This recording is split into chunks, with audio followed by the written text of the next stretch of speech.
Assalamualaikum warahmatullahi wabarakatuh. Alhamdulillah wassalatu wassalamu ala Rasulillah wa ala alihi wa sahbihi wa mawalah. Wa ashhadu an la ilaha illallah wahdahu la syarikalah wa ashhadu anna Muhammadan abduhu wa rasuluh sallallahu alaihi wa ala alihi wa sahbihi wa man tabi'al huda ila yaumil qiyamah. Alhamdulillah, kita bersyukur kepada Allah Ta'ala di kesempatan siang hari ini di kota Pasuruan, Jawa Timur. Allah memberikan kita kemudahan untuk bisa kumpul bareng dalam rangka belajar. Semoga Allah jadikan forum ini sebagai forum yang barokah.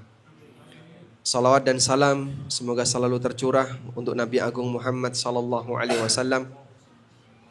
Beliau yang telah memperjuangkan syariat Allah kepada seluruh umat manusia sehingga bisa kita rasakan. Tidak lupa kita mengucapkan jazakumullah khairan kepada yang memberikan kita fasilitas untuk bisa kumpul bareng di sini dalam rangka belajar. Itu suara Ustadz kok serak, kenapa? Kayaknya pengaruh rawon Pasuruan. Tes. Tadi sebelum sampai sini kayak enggak kayak sini. Oh, insya Allah. Ada, penawarnya jahe. Alhamdulillah. Bismillah.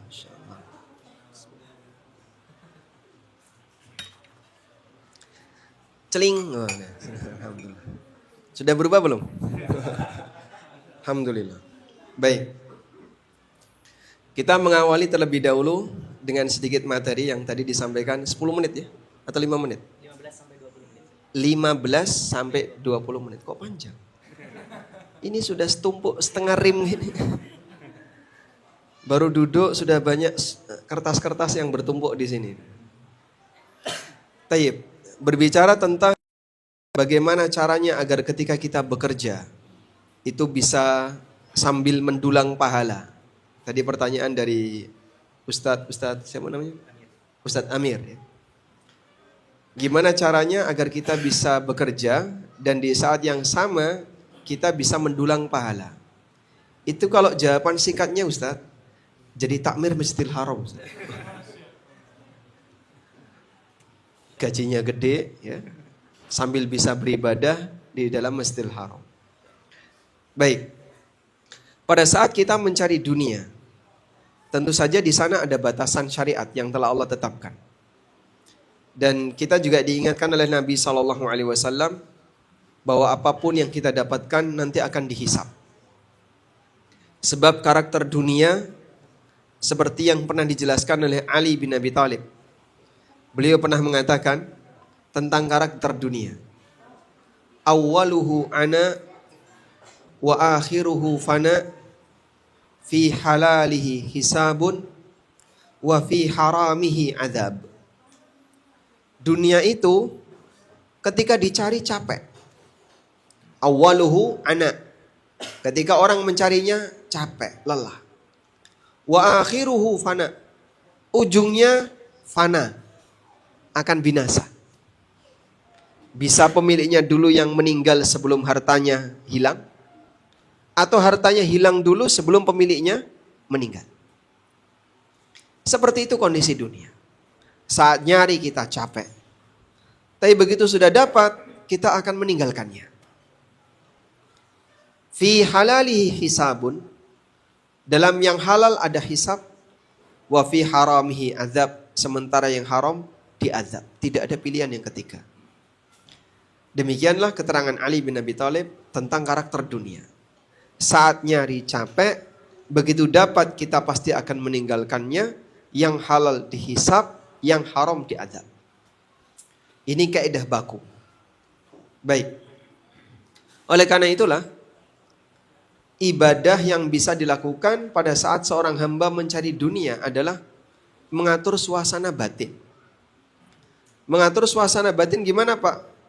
Memiliki kewaspadaan bahwa nanti apa yang saya upayakan ini akan dihisab di yaumil qiyamah. Sehingga yang bersangkutan akan lebih hati-hati, yang bersangkutan akan lebih waspada, Jangan sampai dia melanggar yang dilarang oleh Allah Subhanahu wa taala. Dan bagian dari bentuk ibadah adalah melaksanakan perintah Allah dan menjauhi larangan Allah.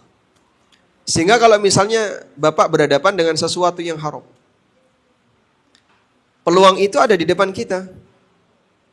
Anda tinggal tanda tangan, selesai. Cuman ketika Anda tanda tangan, Anda akan berhadapan dengan sesuatu yang dilarang. Lalu Anda ingat aturan Allah, ini kan tidak boleh. Ini transaksi riba, ini transaksi gharar, ini transaksi yang mengandung unsur kezaliman, ini ada unsur yang dilarang oleh syariat. Saya tinggalkan. Meninggalkan sesuatu yang haram karena dia ingat ada aturan Allah di sana, berpahala atau tidak? Berpahala atau tidak? Berpahala. Mungkin ini salah satu di antara peluang yang penting untuk diperhatikan oleh setiap mukmin, bahwa dia bisa mendulang pahala di saat dia melakukan aktivitas dunia dengan cara berusaha untuk menjaga agar dia tidak melanggar syariat Allah.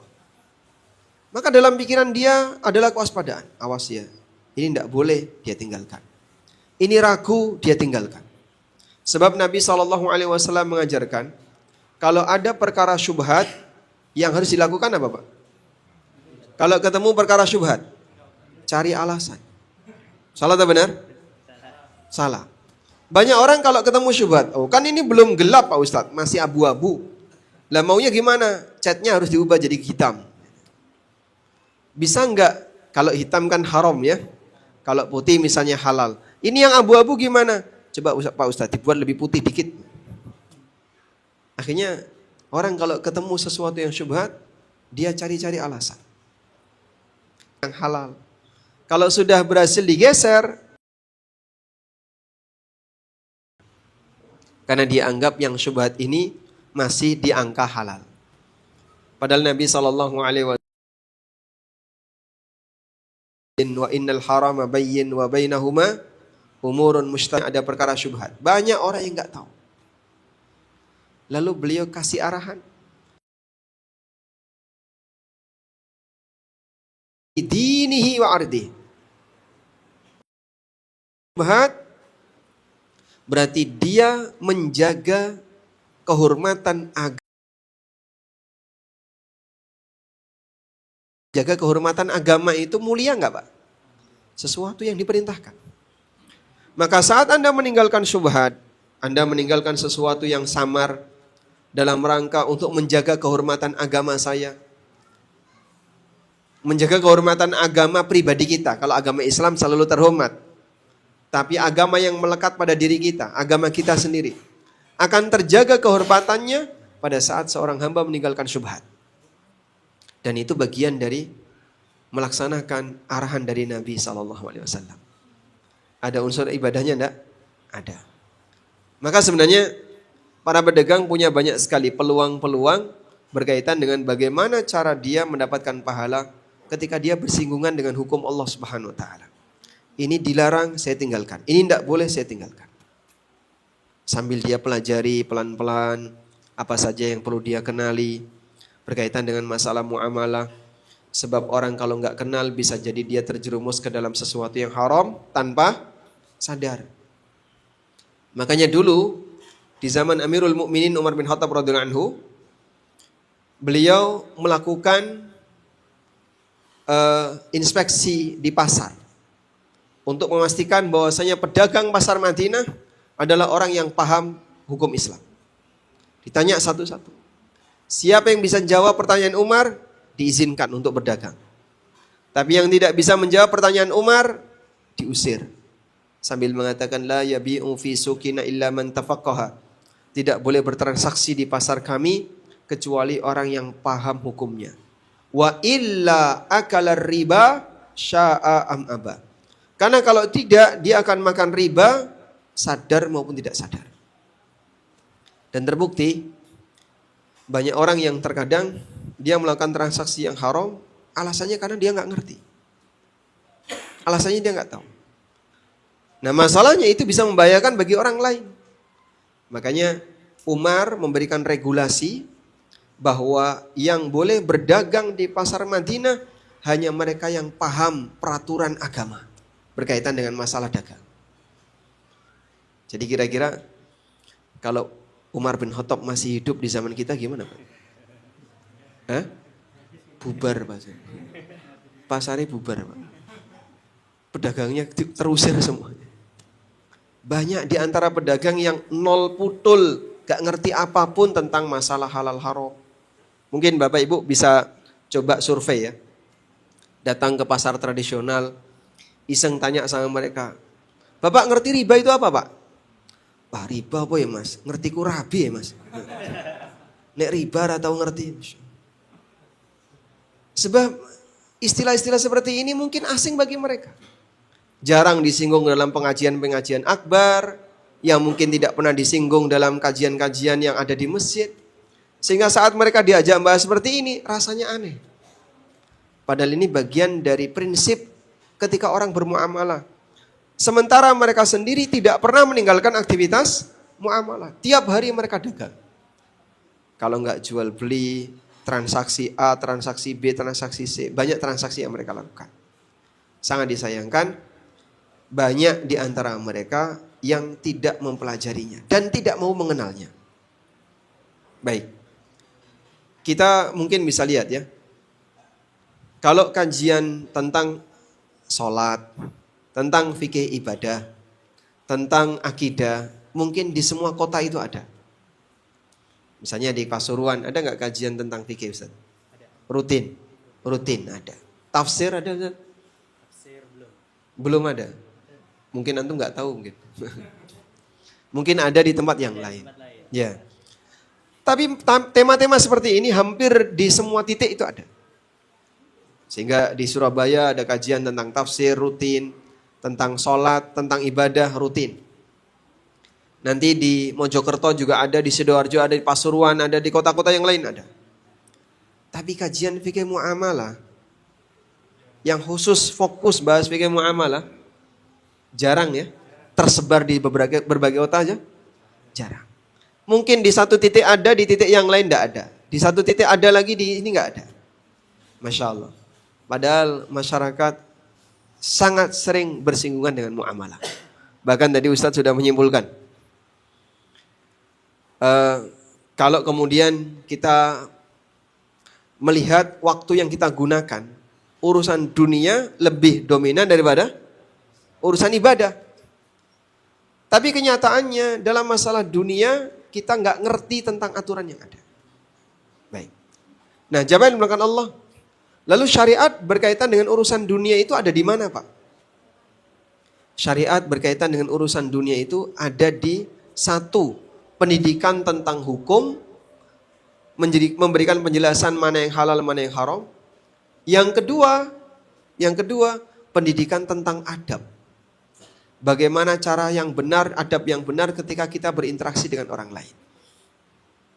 Sehingga aturan syariat yang mengendalikan muamalah hamba itu berkaitan dengan masalah halal haram, batasan mana yang boleh, mana yang tidak boleh. Dan yang kedua berkaitan dengan masalah adab. Adab ketika bergaul dengan tetangga bagaimana, adab ketika bergaul dalam keluarga, adab ketika berinteraksi, jual beli, ketika bergaul antara atasan dengan bawahan, antar sama teman kerja, itu semuanya diajarkan. Cuman banyak di antara yang tidak mau mengenalinya. Padahal mohon maaf Bapak Ibu, hukum syariat ini sudah disosialisasikan 14 abad silam. Tapi masih banyak orang yang gak ngerti. Saya baru tahu Pak kalau ada kayak gini. Pak, ini sudah 14 abad silam sudah diberitahu Pak. Dan sekarang Bapak baru tahu. Baik, saya mau tanya.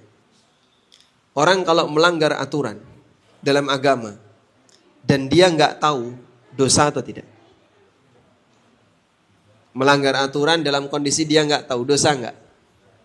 Tidak dosa. Kenapa? Dia nggak tahu.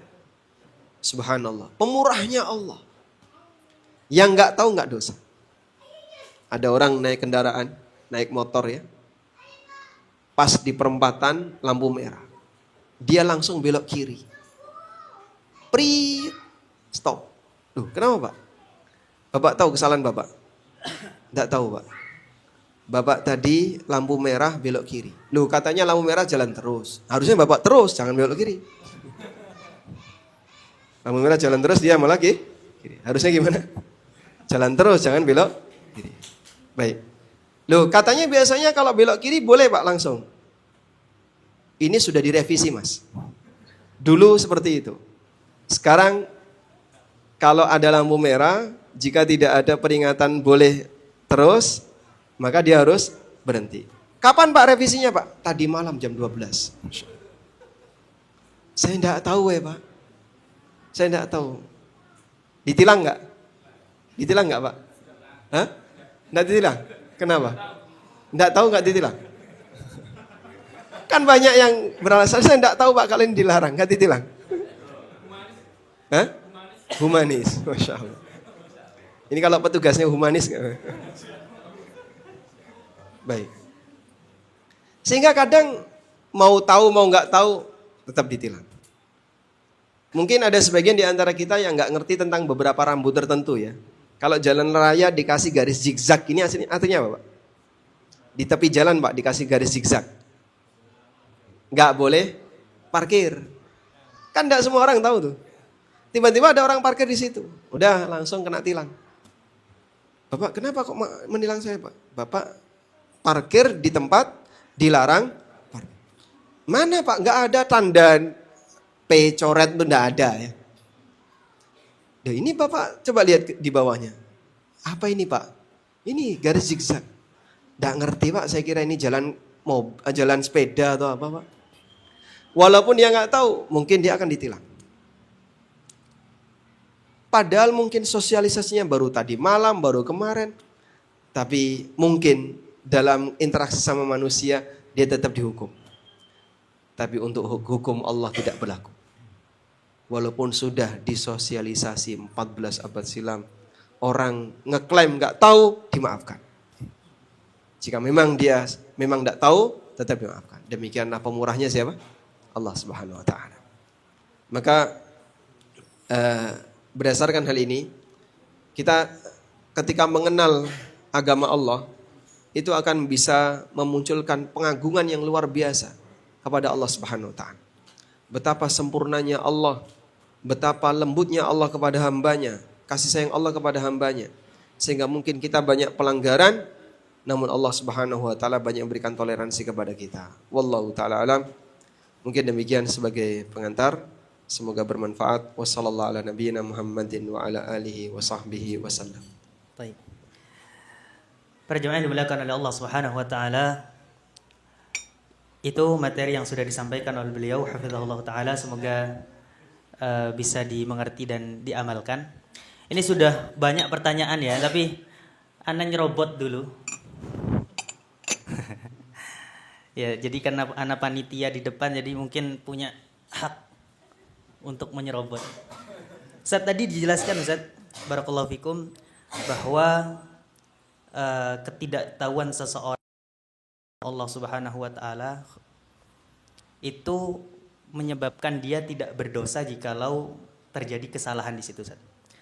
Tapi ini untuk kehati-hatian, Ustaz, dalam artian biar tidak ada yang meremehkan.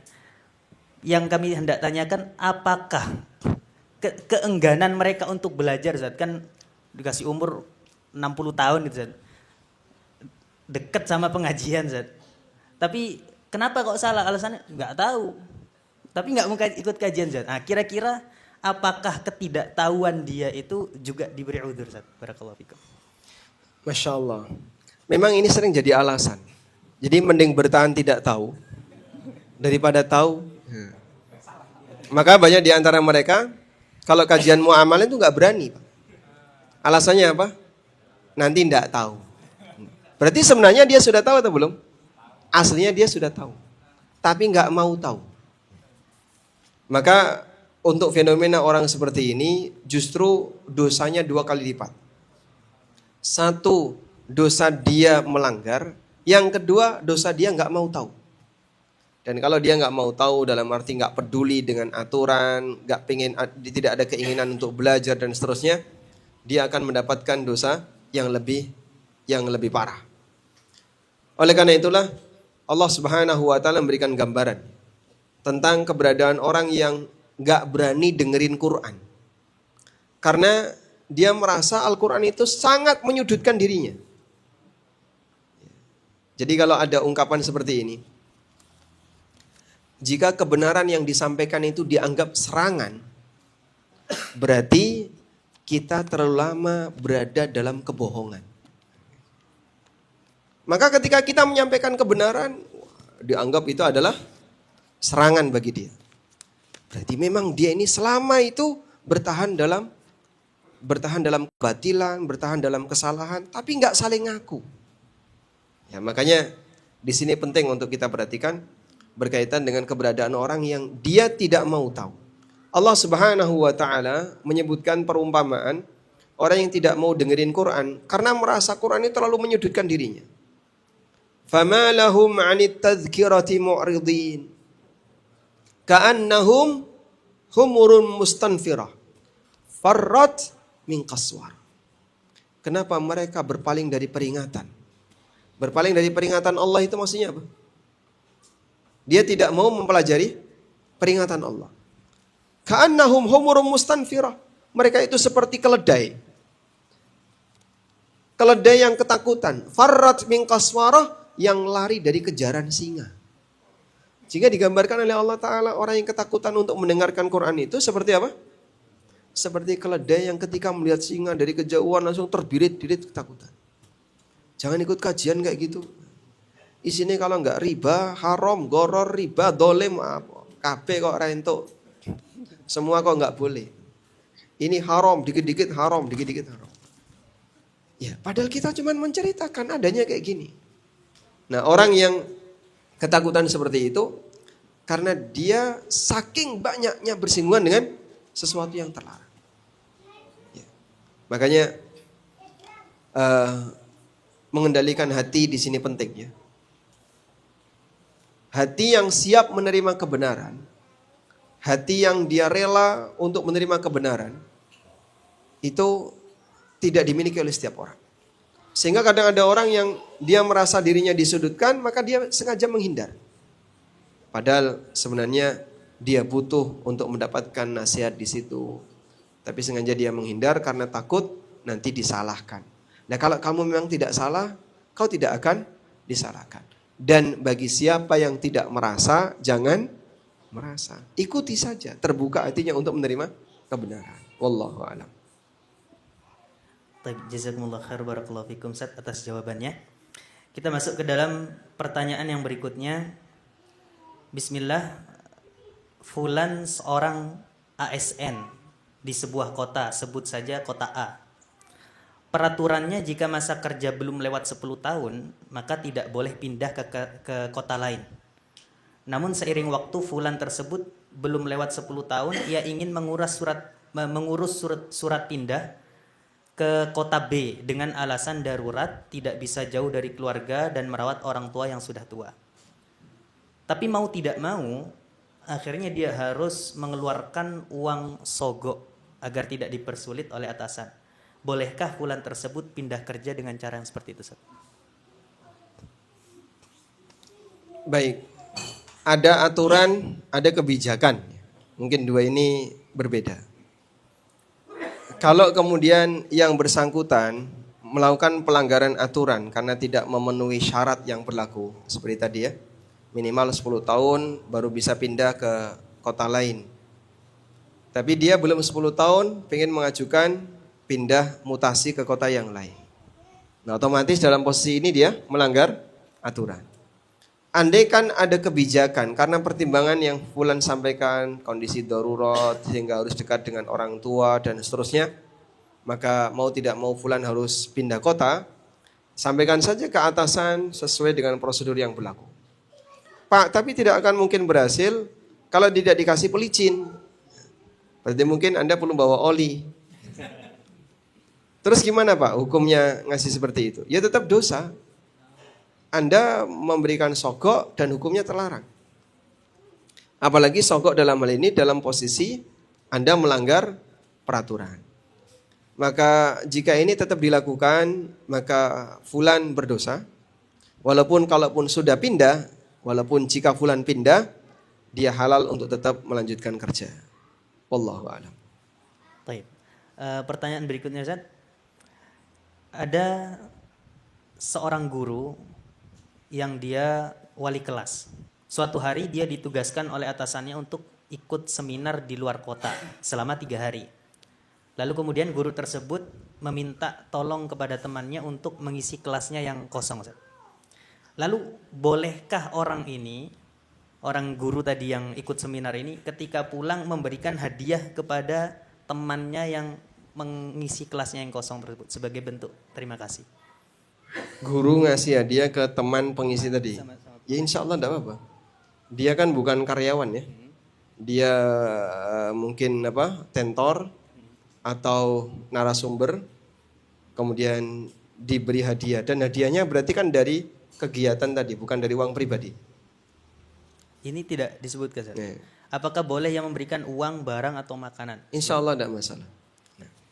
Lain halnya kalau misalnya narasumber ini dikasih upah ya oleh penyelenggara. Karena Anda sebagai pengisi di waktu kosong, pengganti, maka Anda dikasih upah. Nah, setelah dapat upah, dia ngasih bagi hasil ke guru tadi. Nah, ini tidak boleh. Karena posisi guru ini hanya mereferensikan orang untuk ngisi. Sehingga dia tidak boleh dapat bagi hasil atau sebagian tips. Karena dia sendiri sudah mendapatkan bayaran dari atasan. Wallahu a'lam. Baik, pertanyaan berikutnya, Zat. Ini sepertinya dari akhwat, Zat.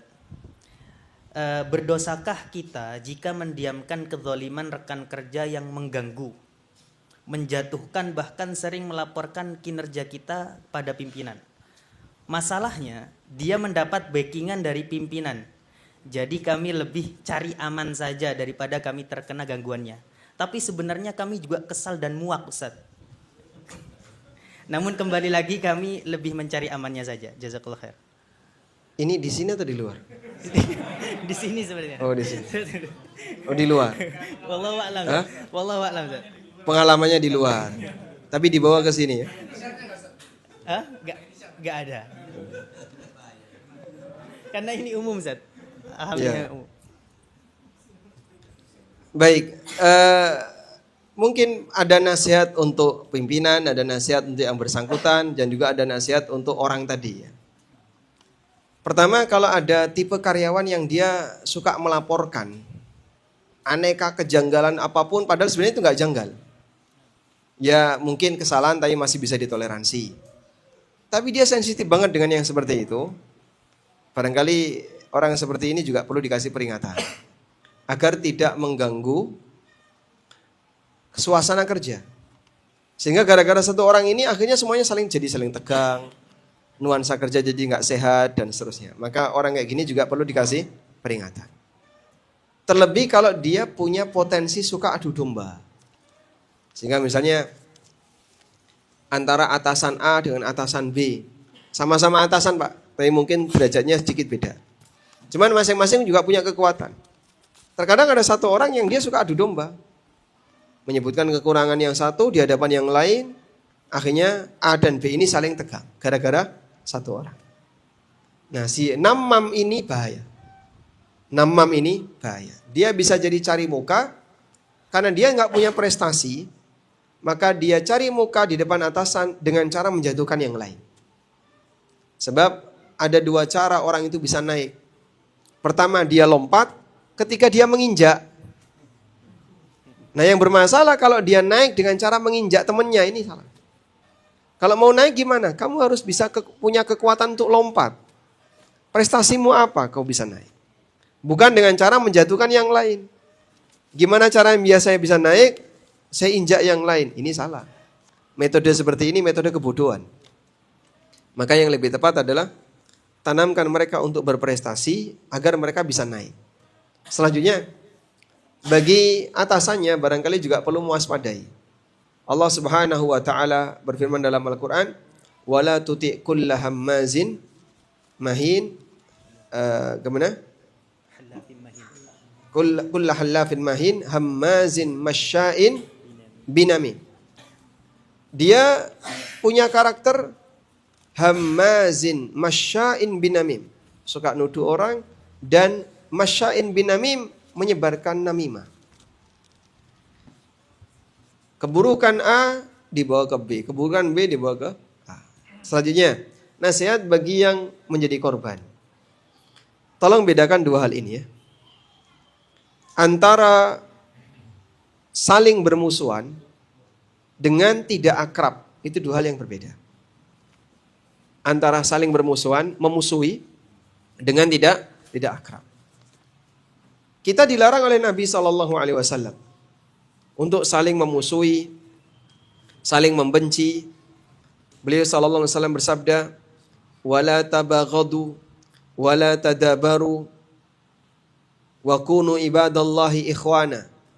Janganlah kamu saling membenci, jangan saling membelakangi. Saling membelakangi itu gimana, Pak? Kalau saling lihat, buang muka.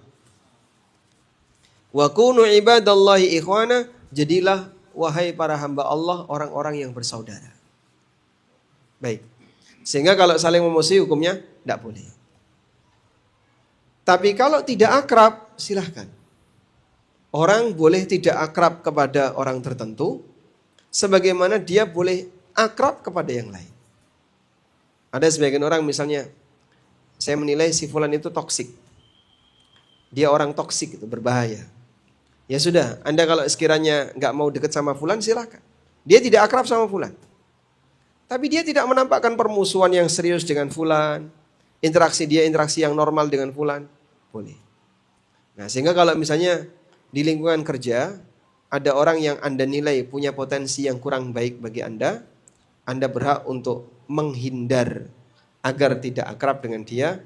Tapi menampakkan permusuhan yang itu bisa memicu ketegangan dalam satu lingkungan kerja, barangkali perlu Anda tahan dulu. Wallahu a'lam. Pertanyaan berikutnya, bismillah, assalamualaikum warahmatullahi wabarakatuh. Waalaikumsalam warahmatullahi wabarakatuh. Semoga Allah senantiasa menjaga dan menolong Ustadz sekeluarga, para ulama dan seluruh kaum muslimin dimanapun dan berbarokah dimanapun berada. Amin. Walakum bimithli. Izin bertanya, hukum membeli emas di gerai resmi Antam, di mana tempat pembayaran dan penyerahan emas berbeda ruang, namun masih dalam satu area. Apakah masih dikatakan transaksi dalam satu majelis? Berlakukah yadan biyadin dalam kondisi ini? Ataukah hukumnya berubah menjadi riba nasiah? Baik. Kalau melihat dari teks pertanyaan, nampaknya yang bersangkutan sudah paham tentang riba nasiah. Transaksi uang dengan emas yang dilakukan secara tidak tunai, itu salah satu di antara contohnya. Nah, kata kuncinya adalah yadan biyadin, dari tangan ke tangan. Artinya satu majelis. Terhitung beda majelis apabila dia sudah meninggalkan tempat transaksi sampai pada titik tidak kelihatan. Itu sudah disebut beda majelis.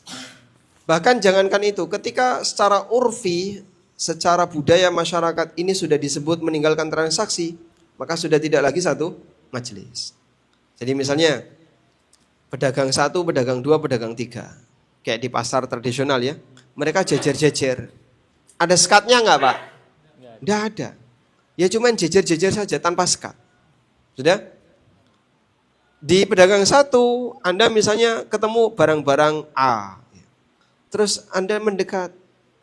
Iya ini, sakmene, berapa ini sekian? Ditawar sekian, enggak boleh, enggak boleh. Dah. Anda berdiri pergi ke pedagang sebelahnya, pedagang 2. Saat Anda ke pedagang 2, tiba-tiba ada orang lain menawar barang A di pedagang 1. Gitu? Boleh enggak pedagang 1 tadi melayani si B ini? Paham? Ya. Jadi misalnya ada pedagang 1, 2, 3, 4 jejer ya. Yang ini jualan baju, yang ini jualan sepatu, yang ini jualan apa lagi? Ya. Budi datang ke pedagang 1. Tertarik dengan salah satu barang di situ. Ditawar berapa? Ini berapa? 1 juta. 800 ya? Belum bisa. Nah berapa pasik? Ya 1 juta kurang 100.000 misalnya. Kita potong 100.000. Nggak bisa Pak. Pokoknya 800. Nggak jadi, pindah dia. Budi pindah ke pedagang 2. Tiba-tiba datang Rudi. Rudi pengen beli barang yang tadi sedang ditawar Budi. Boleh nggak Budi nolak? Jangan. Ini masih tawar-menawar dengan saya, belum beres. Loh, kamu kan sudah pindah. Berarti ketika dia sudah pindah, sudah apa? Sudah putus majelisnya. Maka saat majelisnya sudah putus, barang itu ditawar oleh orang lain, silakan. Paham? Baik. Loh Pak, itu kan masih dalam satu tempat. Ya satu tempat, sama-sama di pasar. Cuman ketika secara urf Anda sudah pindah ke tempat pedagang yang lain, sementara barang pertama tadi Anda belum beresin, berarti Anda dinilai sudah melepas, sudah putus. Terus dalam hal ini gimana Pak? Orang lain boleh ikut menawar. Paham? Itu saja disebut tidak dalam satu majelis ya. Padahal masih bisa saling melihat. Loh kok tiba-tiba si Rudi melu nawar. Wah, jangan-jangan nanti Rudi yang beli. Oh, udahlah, saya tak mendekat ke sana, enggak jadi. Baik Pak, 1 juta tak bayar. Padahal Rudi sudah masuk. Mungkin Anda akan ditahan sama penjualnya. Mas, tadi Bapak sudah meninggalkan kami, ya sudah, ini punyanya Rudi. Paham ya? Baik. Nah, disinilah makna dari majelis tadi. Sehingga kalau transaksinya di titik ini, kemudian Anda pindah ke tempat yang lain untuk ngambil emasnya, berarti di situ ada penundaan. Dan itu tidak hanya sebatas pindah ruang. Nanti pakai nomor antrian sekian, nunggu panggilan dan seterusnya. Baru selisih sekian menit baru dapat. Bukan kemudian pindah langsung diambil, tapi butuh waktu sekian menit baru dapat. Wallahu a'lam. Kemudian pertanyaan berikutnya Ustaz. Pekerjaan seperti apa yang nilai ibadahnya lebih atau paling banyak? Karena kalau dari mata material, kadang seberapa keras bekerja belum tentu mendapatkan penghasilan yang banyak. Atau sebaliknya. Maka bagaimana dalam sudut pandang ibadah Ustaz? Baik, dalam hal ini ada beberapa sudut pandang yang bisa kita gunakan. Pertama, dilihat dari jenis pekerjaannya. Memang dalam hal ini ulama beda pendapat. Pekerjaan apakah yang terbaik? Ada yang berpendapat bahwa pekerjaan yang terbaik adalah bertani. Kenapa Pak bertani? Sebab petani itu tawakalnya paling tinggi. Dia naruh bibit, setelah itu pulang. Tawakal. Allah menumbuhkan bibit itu. Jadilah tanaman. Maka petani bekerja sambil tawakal. Dia dapat pahala tawakal. Ini pendapatnya Al-Mawardi. Pendapat kedua mengatakan bahwa pekerjaan yang terbaik adalah jihad. Sumber pendapatan terbaik itu dari jihad. Dan ini pendapatnya Ibnu Hajar. Beliau mengatakan jihad ini sumber pendapatan Nabi SAW. Sehingga Nabi SAW, kekayaan beliau, apa yang beliau miliki itu dari hasil jihad. Beliau pernah mengatakan, wa ju'ila rizki tahta dhilli rumhi. Rizkiku diberikan oleh Allah di bawah bayang-bayang tombakku. Saat jihad dapat apa? Ghanimah. Itulah sumber pendapatan Nabi SAW. Yang ketiga, bahwa pekerjaan yang paling bagus adalah sesuai passion. Sesuai passion itu gimana Pak? Ya tergantung masing-masing. Sehingga mungkin di sini ya, di antara para ikhwas kalian, ada yang passionnya senang pijit. Maka dia jadi tukang pijit misalnya. Passion saya itu ya Pak. Saya itu kalau nekan badan orang, itu senang Pak. Maka dia senang jadi tukang pijit. Ya silakan, kalau memang passion Anda di situ. Ada yang passionnya senang gambar, ada yang passionnya ini, passion ini. Masing-masing punya passion yang berbeda. Allah kasih manusia beragam passion, beragam minat dan bakat, sehingga manusia bekerja sesuai dengan posisi minat dan bakatnya itu. Kalau pekerjaan sesuai passion, dia bisa menikmati pekerjaan itu dan dia dibayar. Ini pendapatnya Syekh Sa'di rahimahullah. Baik. Pendapat ini yang paling kuat yang mana Pak? Insya Allah yang ketiga. Ini belum berbicara masalah pahala. Ada pahalanya nggak Pak? Ya hukum asalnya mubah. bernilai pahala karena faktor yang lain. Kecuali kayak tadi ya, jihadnya berpahala. Tapi mendapatkan ghanimahnya arah yang berbeda. Ngajar berpahala. Tapi ketika Anda dibayar, ini perkara mubah. Paham? Selanjutnya, dilihat dari kondisi pelaku. Bahwa sebuah pekerjaan bisa bernilai ibadah tergantung dari niat pelaku. Dan ini pernah terjadi di zaman Nabi SAW. Dalam hadis dari Ka'ab bin Malik. Ka'ab bin Ujrah. Hadis dari Ka'ab bin Ujrah. Hadisnya riwayat Ahmad. Nabi SAW pernah jalan bareng bersama para sahabat. Lalu tiba-tiba mereka ketemu dengan orang yang sangat rajin bekerja. Sangat rajin. Sampai para sahabat itu berkomentar, "Ya Rasulullah, lau ja'alahu fi sabilillah." Ya Rasulullah, andaikan orang yang rajin ini kerjanya digunakan untuk kegiatan fi sabilillah, tentu pahalanya akan lebih besar. Lalu Nabi SAW mengingatkan, "Lau kana kharaja yas'a ala waladihi sigaran."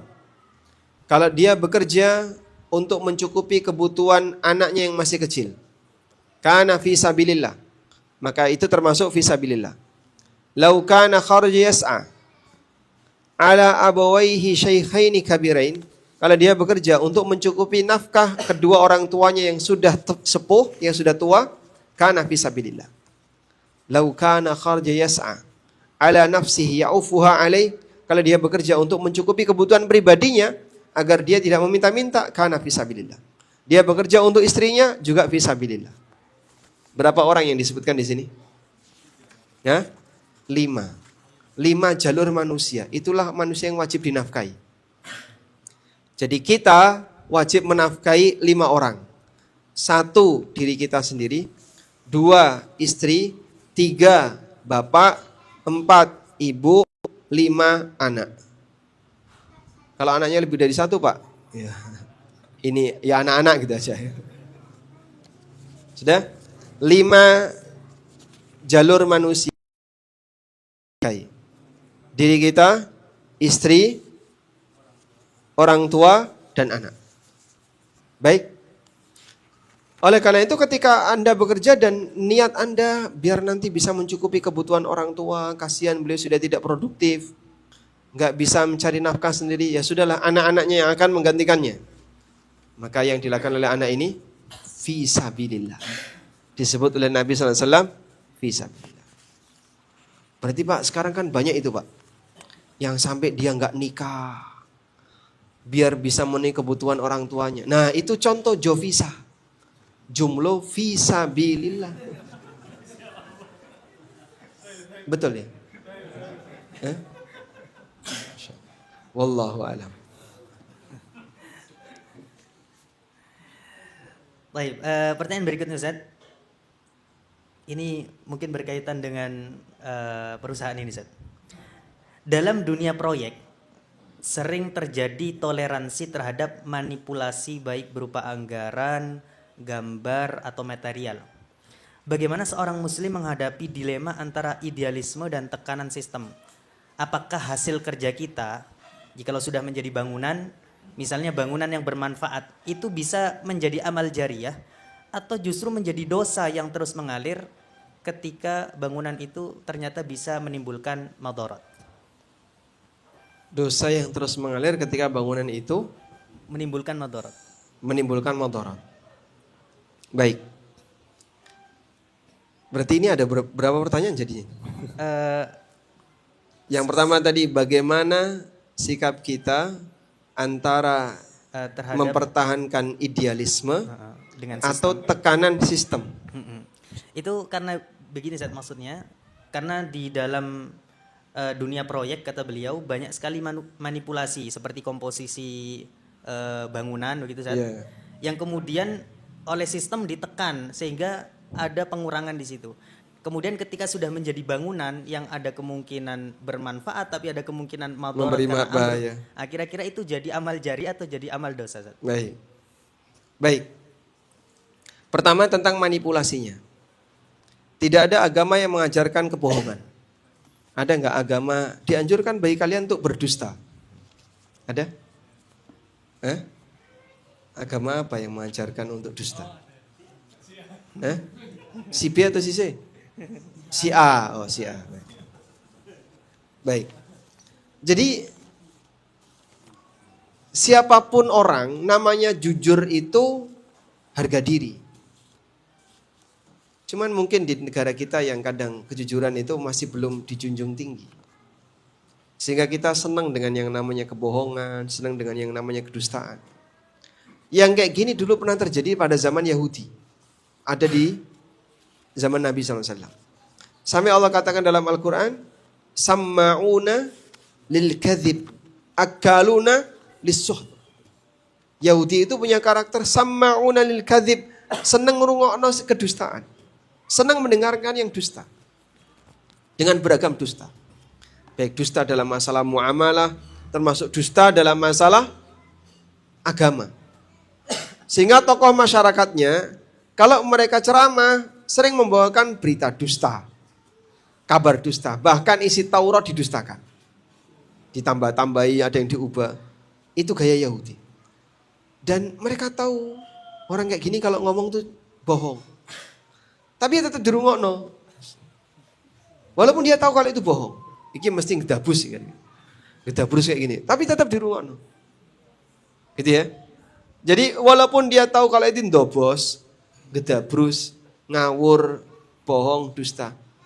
Tapi tetap didengarkan. Itulah karakter Yahudi. Samma'un lil kadhib. Senang mendengarkan dusta. Ada dusta dalam masalah muamalah. Sehingga Yahudi itu senangannya dusta. Pada waktu Khaybar ditaklukkan. Di Khaybar itu apa? Isinya. Kebun kurma.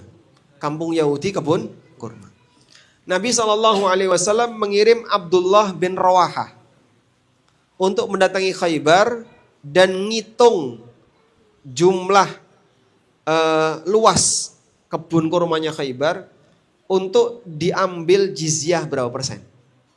Jadi mereka harus store kepada Nabi SAW berapa persen.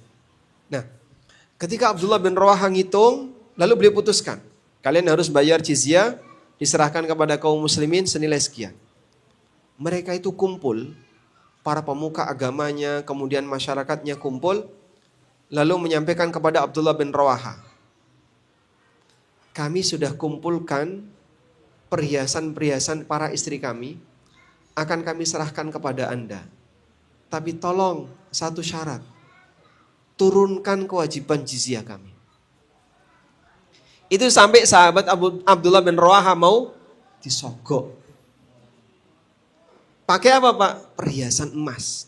Udah dikumpulin tuh perhiasan emas. Nih, kami sudah kumpulkan ini, silahkan Bapak ambil, tapi tolong turunkan kewajiban jizyah ini. Masya Allah. Akhirnya Abdullah bin Rawahah mengatakan apa? Ya ma'syaral Yahud, wahai orang Yahudi. Demi Allah, tidak ada makhluk di muka bumi ini yang lebih aku benci melebihi kalian. Tapi aku tidak akan pernah bersikap dolim kepada kalian. Sehingga apa yang saya tetapkan ini, kalian harus wajib mengeluarkan jizyah dengan angka sekian ton kurma. Itu bukan karena saya nambahi. Saya bisa saja mendolimi kalian. Jadi misalnya kewajibannya setelah dihitung 3 ton. Nah ini Yahudi. Saya benci banget sama mereka. 3 ton tak kasih 5 ton. Berarti dia nambahi kewajiban. Tapi Abdullah bin Rawahah tidak demikian. Demi Allah aku tahu. Sesungguhnya aku adalah sesungguhnya kalian adalah orang yang paling aku benci. Tapi aku tidak mau mendolimi kalian. Apalagi dikasih kayak gini. Ini maunya dinaikkan kok malah suruh nurunin. Dikasih kayak gini, saya nggak butuh. Subhanallah. Seketika itu pendeta Yahudi mengatakan, inilah cara untuk menegakkan langit dan bumi. Inilah cara untuk menegakkan langit. Dengan seperti ini langit dan bumi itu tegak. Maksudnya apa?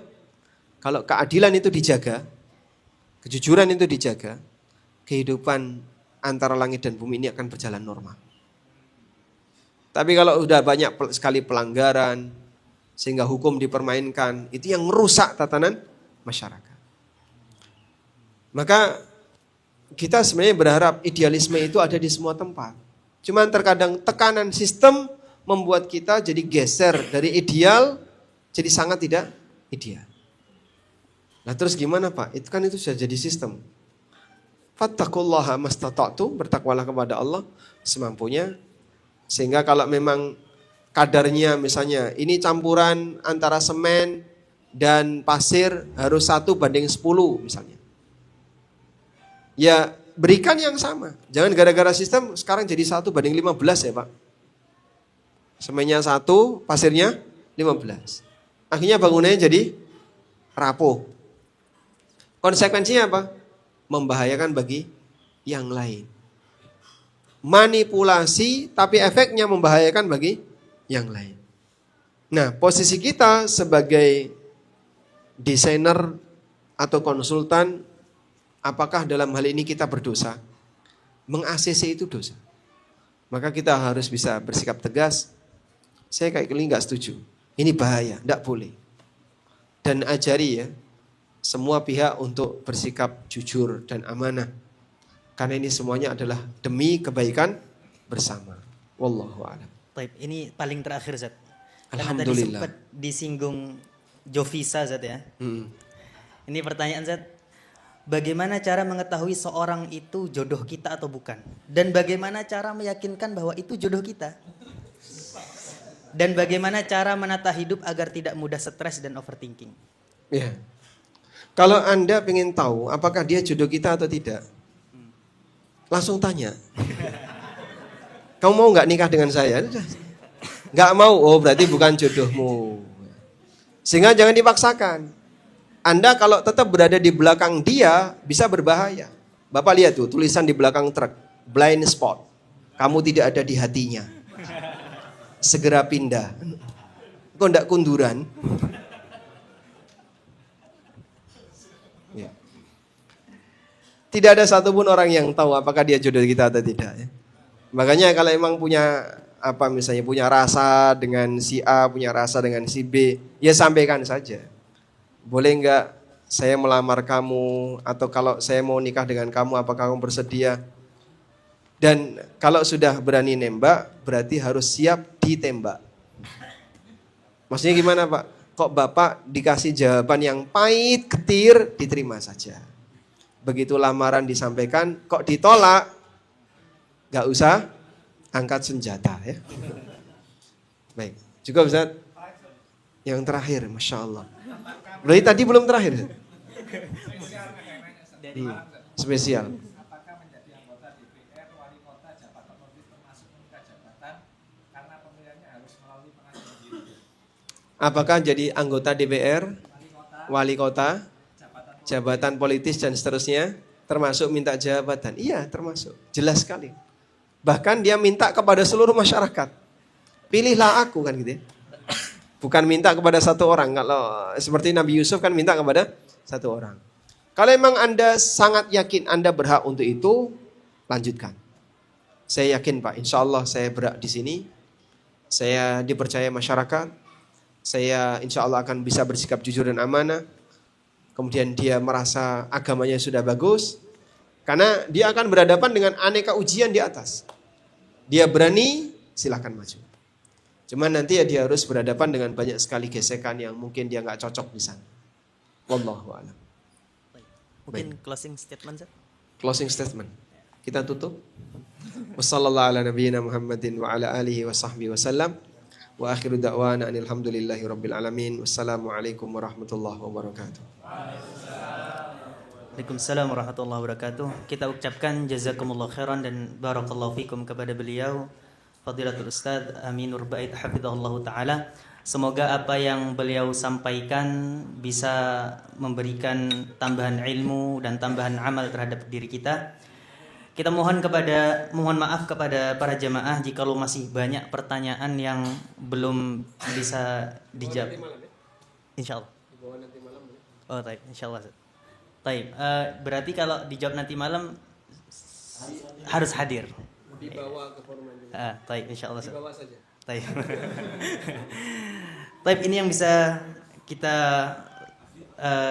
bahas di pertemuan kali ini. Sebagai penutup, ada sebuah perkataan yang indah yang disebutkan oleh Syekh Bandar bin Nafi' dalam Ad-Durarus Saniyah, beliau mengatakan as-sa'idu man ja'ala 'adatahu 'ibadatan wal 'ajzu man ja'ala ibadatahu 'adatan.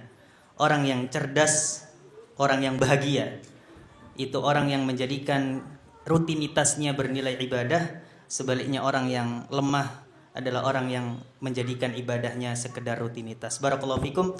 Subhanakallahumma bihamdika asyhadu an la ilaha illa anta astaghfiruka wa atubu ilaik. Hadanallahu wa iyyakum ajma'in. Tsumma assalamu alaikum warahmatullahi wabarakatuh.